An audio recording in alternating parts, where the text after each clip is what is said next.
নমস্কার, কেমন আছেন সবাই? ভিলেজ লাইফের নতুন পর্বে সবাইকে স্বাগত। আমি চলে এসেছি মাংস রান্না করতে। এদিকে গরম জল বসিয়ে দিয়েছি। আলু ভাজার জন্য কড়াইতে তেল দিয়ে দিলাম। আমি মাংস রান্না করার সময় আলুগুলোকে আলাদা করে ভেজে তুলে রাখি, তারপর মাংস রান্না করি। তো আলুগুলোকে হালকা আজে লাল লাল করে ভেজে নেব। তো আলুগুলোকে হালকা আজে ভাজলে ভেতর থেকে ভাজা হয়ে যায়, তার জন্য। তারপর জিরে ফোড়ন দিয়ে পেঁয়াজ দিয়ে দিয়েছি। পেঁয়াজগুলোকে লাল লাল করে ভেজে নিয়ে মাংস দেব।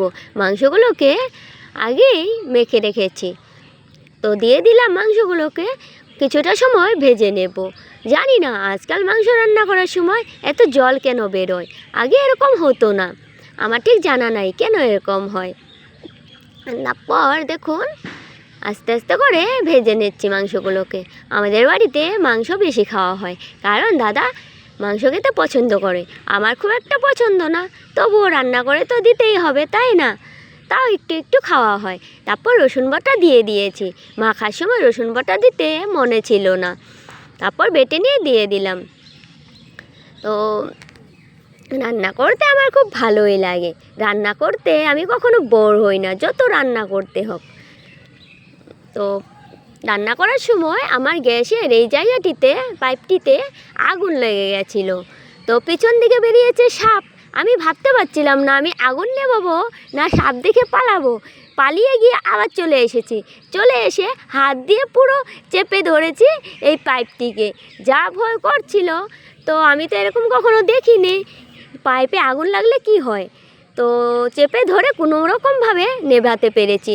নিভিয়ে দেখি গ্যাসের পাইপটি লিক হয়ে আছে। তারপর ওই জায়গাটিকে কেটে আবার জুড়ে তারপর আবার রান্না করতে শুরু করেছি। জানি না রান্নাটা কীরকম হবে, মাঝখানে যে নিভে গেছিলো আগুন, তাই ভাবছি কিছু হবে না তো, খেতে খারাপ হবে না তো। তারপর দেখুন অনেকটা সময় ভেজে নিয়েছি। এবার গরম জল দিয়ে দিলাম। ঢেকেও রেখেছিলাম অনেকটা সময়, মোটামুটি 40 মিনিট সেদ্ধ করতেও দিয়েছিলাম। তো রান্নাটা হয়ে গেছে, নামিয়ে নিয়েছি। আজকে আমার খুব ভয় করছিল, ভিতরটা এখনও কাঁপছে আমার।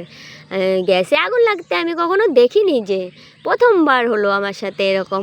এই গাছটি দেখুন ঠান্ডার দিন চলে এলে দেখুন পাতাগুলো সব গোলাপি হয়ে যায়, আর কদিন পরে আরও বেশি করে হয়ে যাবে, আপনাদের তখনও দেখাবো। এটি হলো আমাদের রজনীগন্ধা গাছ, আমি নিজে লাগিয়েছি।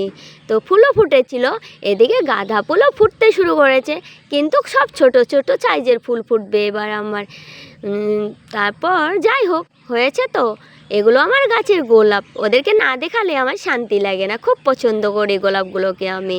তারপর আজ এ পর্যন্তই, কথা হবে নতুন পর্বে, ততক্ষণ সবাই খুব ভালো থাকবেন।